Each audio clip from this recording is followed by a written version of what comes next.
Fala galera, tudo bem? Hoje a gente vai dar continuidade à parte de física térmica. Lembra que a gente já viu termometria, já vimos calorimetria, já vimos a parte de calor, né? A parte de propagação de calor. Então agora a gente vai começar a parte de termodinâmica. Antes de falar das leis da termodinâmica em si, a gente precisa falar sobre algumas transformações gasosas, tá? Vamos começar? Essa parte aqui, ela está muito relacionada à química. Então, eu vou falar algumas coisas que são importantes para a física, mas nessa aula de química vocês vão ver que tem muita coisa parecida, tá? Não vou entrar em detalhes que a química vai entrar com vocês, tá bom? Gás ideal. A gente vai trabalhar aqui com gases ideais. O que seria um gás ideal? Gente, gás ideal é aquele em que todas as colisões entre os átomos ou moléculas são perfeitamente elásticas. A gente ainda não viu colisão, o que é uma colisão elástica, o que é uma colisão perfeitamente elástica, a gente vai ver. Mas todo gás ideal, os seus átomos e suas moléculas, elas colidem tanto entre si como nas paredes do recipiente. O tipo de colisão ela é perfeitamente elástica, tá? Ou seja, há uma conservação, tá? O gás ideal, ele segue esses três modelos, tá? Essas três hipóteses. Primeiro, as partículas constituintes do gás, moléculas ou átomos, são consideradas pontiformes. Isso eu já falei para vocês. O que seria um objeto pontiforme? O objeto pontiforme é aquele que tem uma dimensão desprezível em relação ao todo, tá? Em relação ao sistema. E obedecem às leis da dinâmica do ponto material. 2. Todas as colisões entre as moléculas do gás ou dessas com a parede do recipiente são perfeitamente elásticas, ou seja, tem conservação ali de quantidade de movimento, que também é uma coisa que vocês ainda vão ver, e tem ali uma conservação de energia, tá? 3. As partículas só interagem por ocasião das colisões, supostamente com curta duração. Essa parte de gás ideal vocês vão entrar com mais detalhes na química, tá? Bem, quando eu trabalho com gases ideais, eu tenho algumas coisas que são variáveis, e essas coisas variáveis eu chamo de variáveis de estado. Todo gás, ele exerce uma pressão, né? Porque eu posso comprimir o gás ou expandir o gás, então eu tenho uma pressão ali. Ele ocupa um certo volume, né? Dentro do recipiente, a determinada temperatura, porque eu posso ou resfriar ou aquecer o meu gás. Esses valores de pressão, temperatura e volume, eles não são constantes, tá? Eles vão variando. E a gente chama eles de variáveis de estado, tá? Primeira coisa, pressão. O que seria a minha pressão? Denominamos a pressão de um gás a colisão entre as moléculas, tá? A pressão de um gás vai ser exercida pela colisão entre as moléculas e as paredes do recipiente. Então, a minha molécula ela bate no meu recipiente, ela colide com o meu recipiente e, consequentemente, ela vai colidir entre outras moléculas. O que é o meu volume? O volume é literalmente o espaço ocupado pelo meu gás, tá? O volume que o gás ocupa dentro do meu recipiente. E a temperatura, lembrando da nossa última aula de física térmica, temperatura é o grau de agitação das moléculas, tá? Eu tenho alguns tipos de transformações, né, que são as mais importantes. Quais são elas? Isotérmica, isobárica, isométrica ou isocórica e a transformação adiabática. Gente, iso, né, você já tem que ter em mente que iso é que alguma coisa ali está igual. Então, o que seria a isotérmica? A isotérmica significa que a minha temperatura é constante. A isobárica significa que a minha pressão é constante. A isométrica ou isocórica significa que o meu volume é constante. E a adiabática, que eu vou falar dela aqui, mas ela vai entrar com mais detalhe na aula de termodinâmica, significa que não tenho troca de calor, tá? Começando pela transformação isotérmica. O que eu tenho na minha transformação isotérmica? Ela é a temperatura constante, então aqui eu tenho um exemplo. Eu tenho aqui o estado 1, eu chamo de estado 1 aquele estado inicial, tá? Eu comecei a fazer minha medida. que aconteceu? Aqui eu sei que a minha pressão 1 eu medi, deu 1 atm. Meu volume 1 deu 6 litros, minha temperatura 1, 300 kelvins. Temperatura 1. Tá, aí aconteceu alguma coisa e depois eu vim para o estado 2. O que aconteceu? Ó, a minha temperatura, eu mantive a mesma coisa, minha temperatura ela ficou constante. Mas se minha temperatura ficou constante, as outras duas variáveis elas têm que mudar. E elas mudam dessa forma. A minha pressão ela aumenta, se lá era 1, aqui ficou 2, ela dobrou.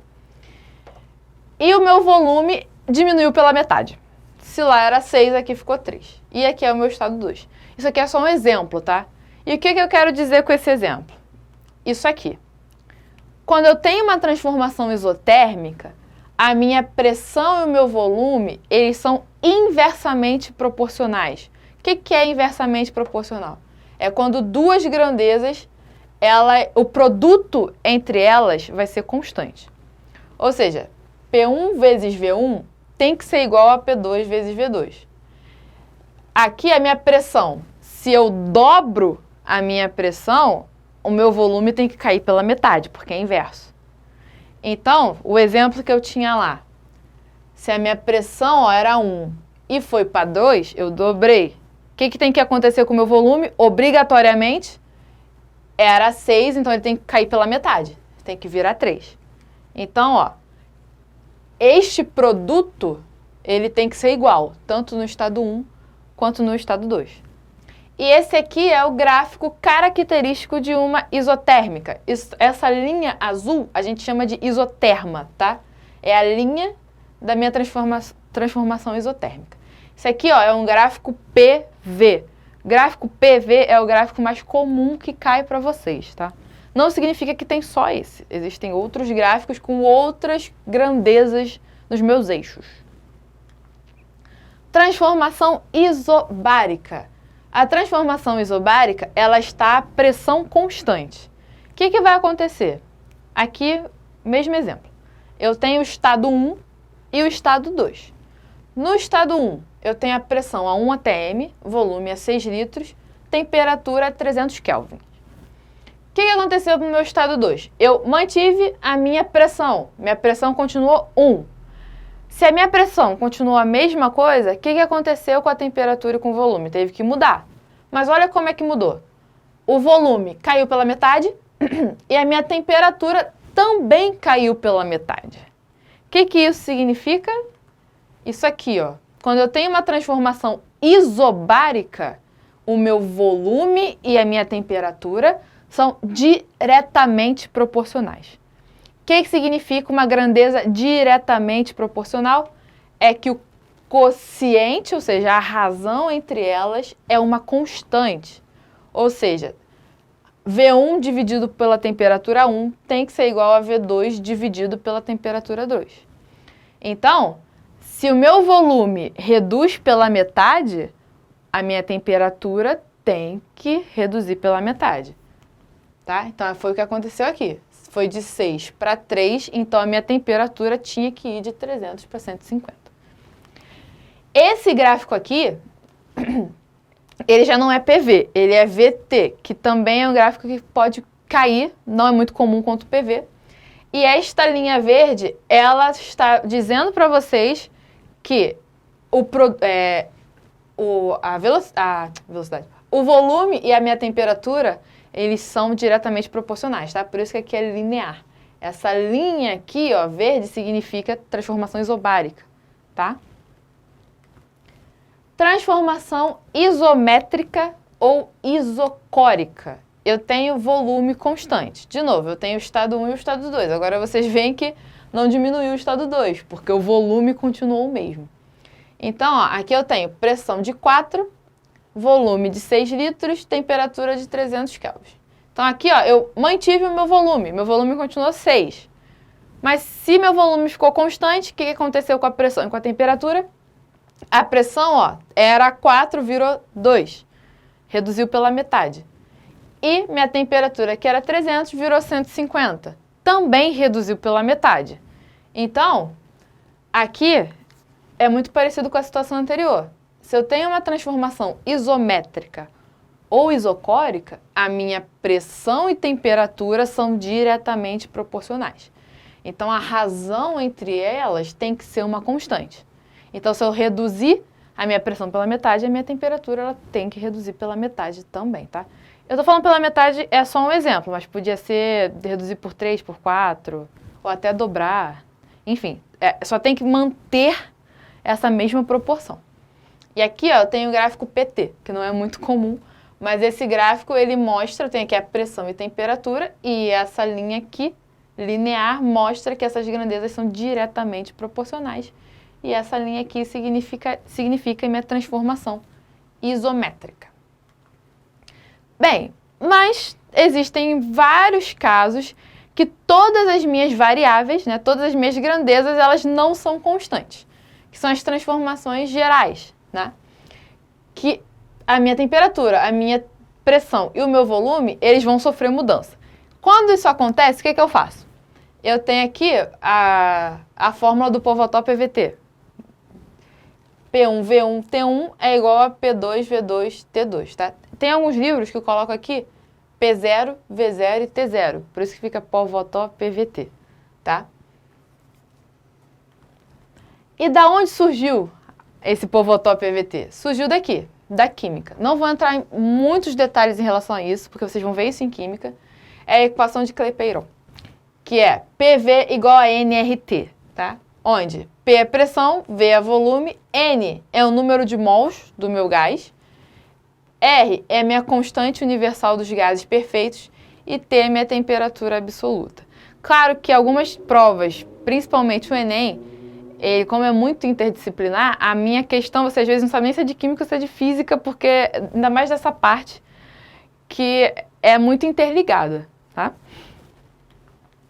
Transformação adiabática. O que seria a minha transformação adiabática?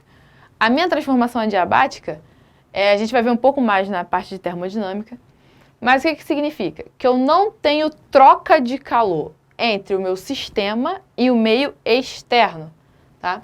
Eu tenho aqui, ó, duas curvas laranjas, que eu chamo de isotermas, as minhas isotérmicas.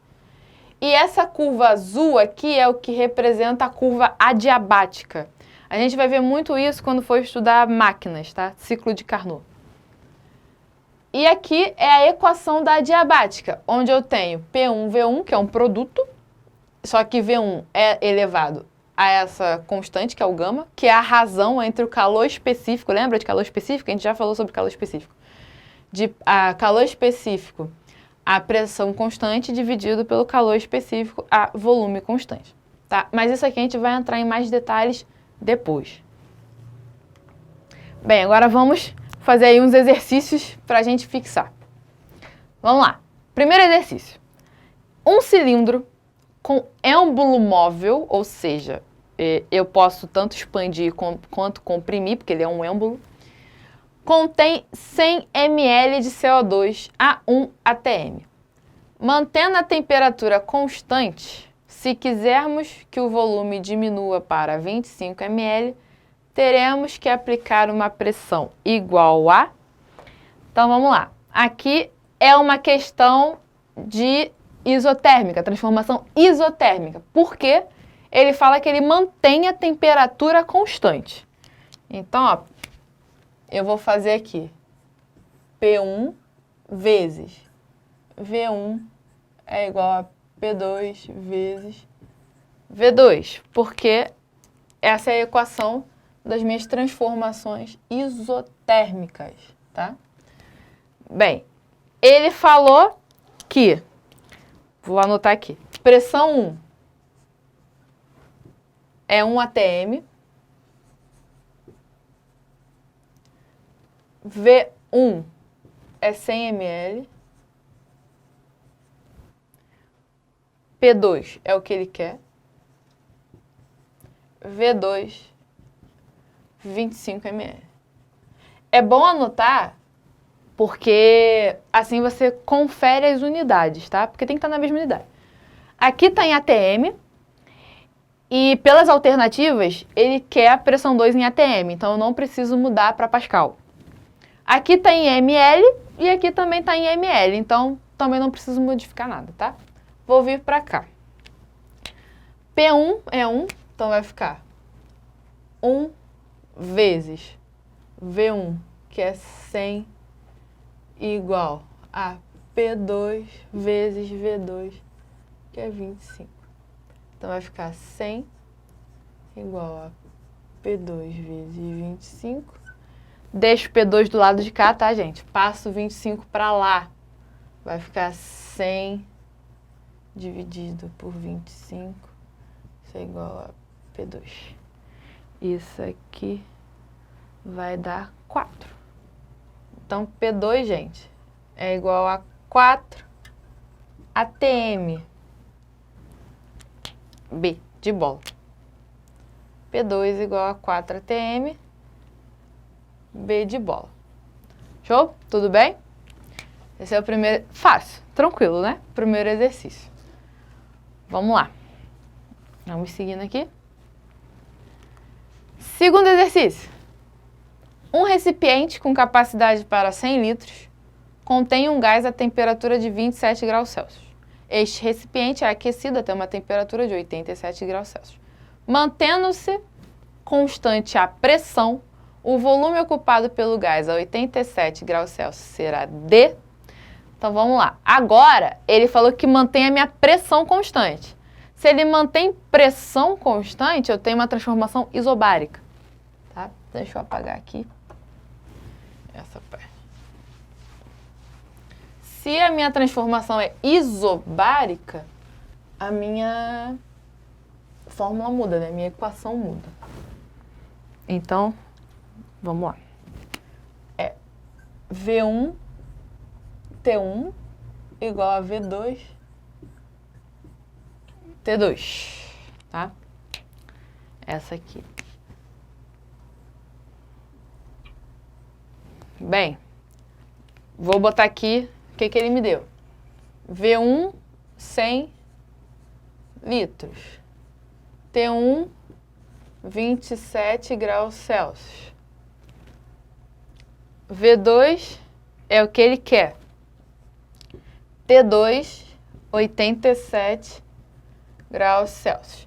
Gente, a temperatura está em graus Celsius, porém não pode. Eu tenho que passar para Kelvin, tá? Aqui, ó, 87 graus Celsius, para passar para Kelvin, eu somo 273, tá? Isso aqui vai dar 300 Kelvin. Aqui é a mesma coisa, 87 mais 273, isso aqui vai dar 360 Kelvin. Agora sim, agora eu vou fazer aqui em cima, como é que vai ficar. V1, 100. T1, 300. É igual. V2 é o que eu quero. T2, 360. Corta aqui, né? Isso vai ficar 360 dividido por 3 igual a V2.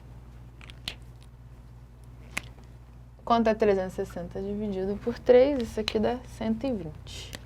Então, V2 é igual a 120 litros. Letra D. 120 litros, ok? Tranquilo? Bem, agora mais uma questão. Questão 3. Um recipiente fechado contém hidrogênio a temperatura de 30 graus Celsius e pressão de 606 milímetros mercúrio. É uma unidade de pressão, tá, gente? Não é muito comum de aparecer, mas aqui está, milímetros mercúrio. A pressão exercida quando se eleva a temperatura a 47 graus Celsius sem variar o volume. Então, aqui eu tenho uma transformação isométrica ou isocórica. Deixa eu apagar aí.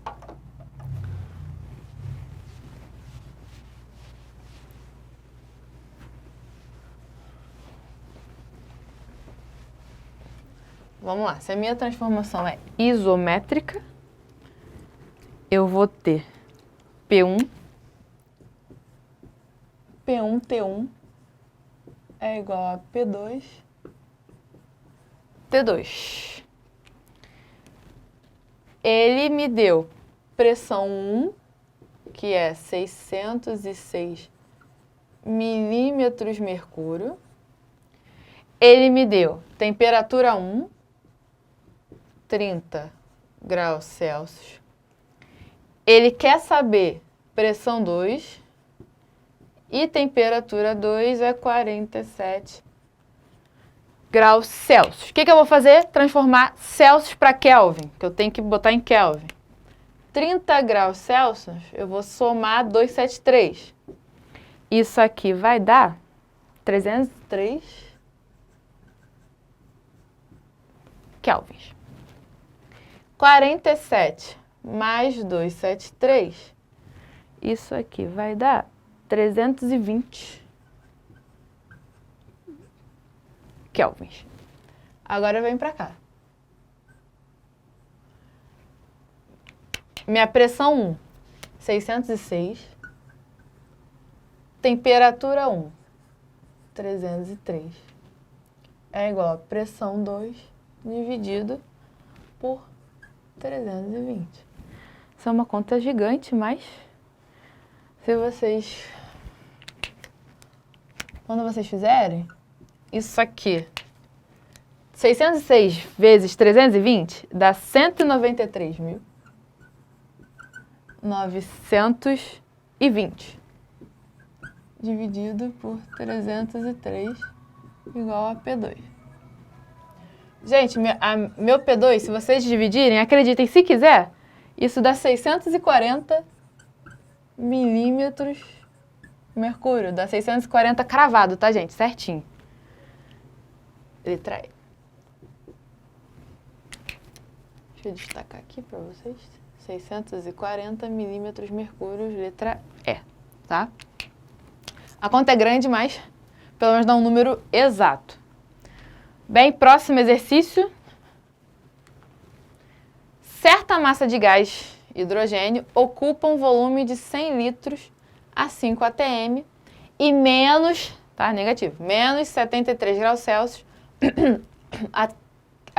Ele quer saber a temperatura que essa massa de hidrogênio irá ocupar um volume de 100 litros na pressão de 1 atm.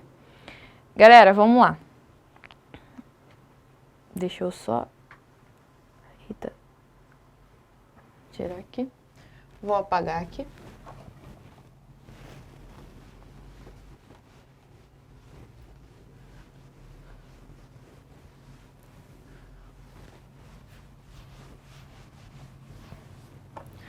Deixa eu mudar aqui meu negócio, que são muitas contas. Vamos lá, gente. Nesse momento, ele não disse que nada é constante. Se nada é constante, tudo muda, a gente vai usar P1 vezes V1 dividido por T1 é igual a P2 vezes V2 dividido por T2. Porque todas as coisas vão mudar, não são constantes. Vamos lá. P1. Ele falou que a pressão 1 é 5 atm. Tá. V1. Ele falou que o V1 é 100 litros. T1, ele falou que é menos 73 graus Celsius. Vou fazer outro de preto. P2. P2, ele falou que é 1 atm. V2, ele falou que é 1000. E T2 é o que ele quer. Tá? Esse aqui foi o que ele deu. Gente, ó, tá em ATM, tranquilo. Litro e litro. Só tenho que mudar o 73, menos 73 graus Celsius para Kelvin. Então, eu vou somar aqui, ó, 273. Isso aqui vai dar 200 Kelvin.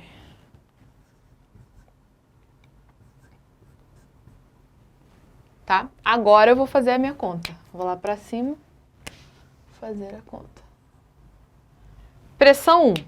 Pressão 1 é 5 vezes 100, que é o volume 1, dividido por 200, vai ser igual a pressão 2, que é 1 vezes volume 2, 1000, dividido por T2. Aqui, ó, vai ficar 500 dividido por 200 é igual a 1000 dividido por T2. Corta aqui. Então, vai ficar, vou fazer para cá, 5 vezes T2, que eu vou multiplicar cruzado, é igual a 2000. Aqui, ó, faz cruzado. Joga esse cara para cá, joga esse cara para cá, tá? T2 vai ser igual a 2000 dividido por 5. Então, T2 vai ser igual a 400 Kelvin, tá? Aqui dá 400 Kelvin. Aí você vai lá e vai marcar 400, letra A. Só que não, né? Tá errado. Ali deu 400 kelvins.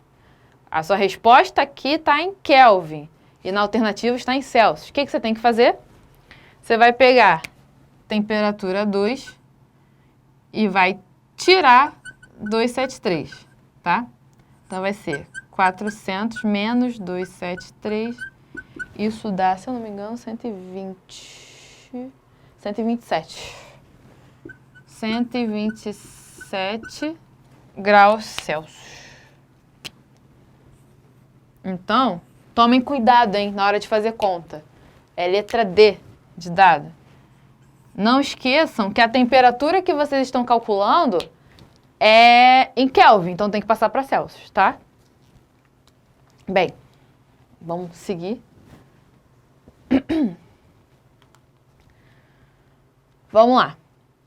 No gráfico, essa aqui é teórica.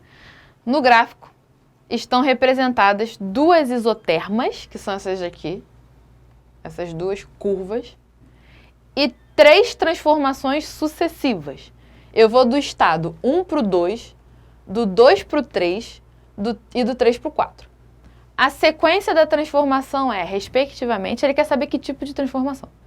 Primeira coisa, para saber o tipo de transformação, eu tenho que olhar quem está nos eixos. Esse gráfico é PV, então aqui é pressão e volume. Agora eu vou passo a passo.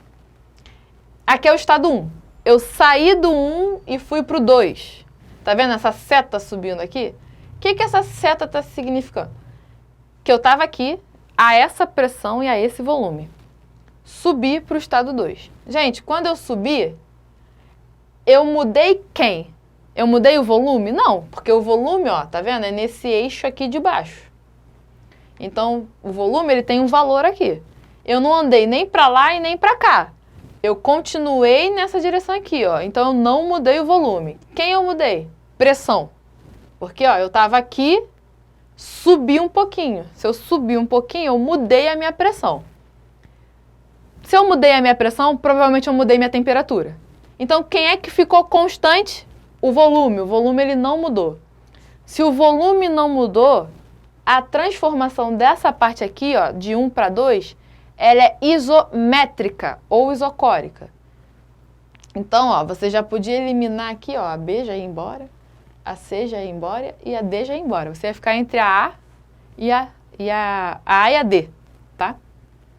Agora ele quer 2 para 3. Gente, a 2 para 3, ele está exatamente em cima desta curva aqui, ó.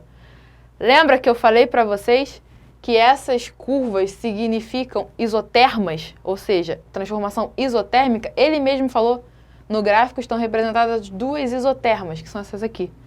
Então, do 2 para o 3, eu tenho uma transformação isotérmica, tá?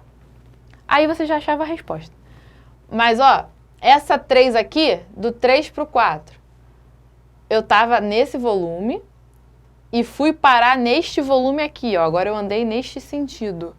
Então, eu mudei meu volume. Se eu mudei meu volume, consequentemente, eu mudei minha temperatura.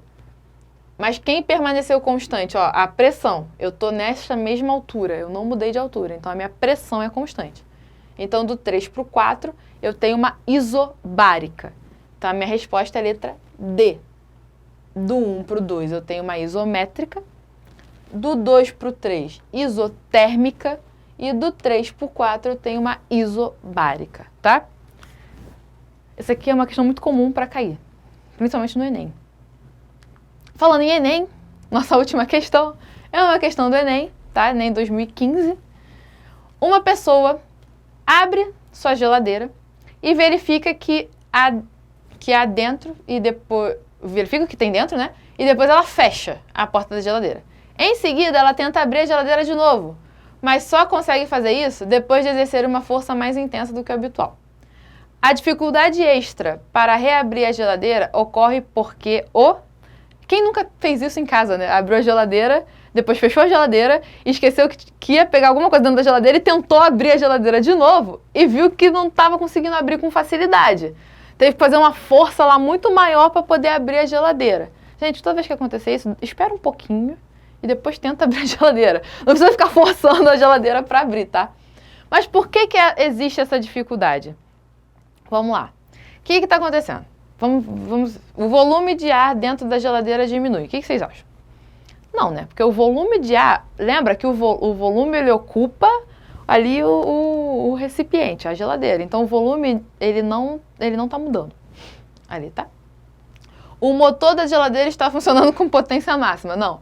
O motor não tem nada a ver com isso. Com o fato, né, de você ter dificuldade de abrir a geladeira. C. Força exercida pelo ímã fixado na porta da geladeira aumenta. Também não. Aqui não tem nada a ver com a força do ímã, tá? D. Pressão no interior da geladeira está abaixo da pressão externa. Essa aí já é mais interessante. Vamos ver a E. Temperatura no interior da geladeira é inferior ao valor existente antes dela ser aberta. Também não, tá? O fato de você abrir e fechar de uma forma ali rápida, a temperatura, ela no interior, ela não vai ser menor, tá? Do que antes de abrir, né? Porque antes de abrir, quando você abre, pelo contrário, ela vai trocar calor com o meio externo, né? Tá? Então, no caso aqui, seria a letra D. A minha pressão no interior da geladeira está abaixo da pressão externa. Então, ó, fato dessa diferença de pressão faz com que eu tenha que fazer uma força maior para poder abrir a geladeira. Tá? Então, a resposta ali desta questão do Enem é a letra D. Galera, por hoje é só. Essa é uma introdução à parte da termodinâmica, tá? Assistam a próxima aula, coloquem os nomes nos comentários, ok? E, por favor, façam os exercícios e tirem suas dúvidas, ok? Beijinho, até a próxima aula. Tchau, tchau.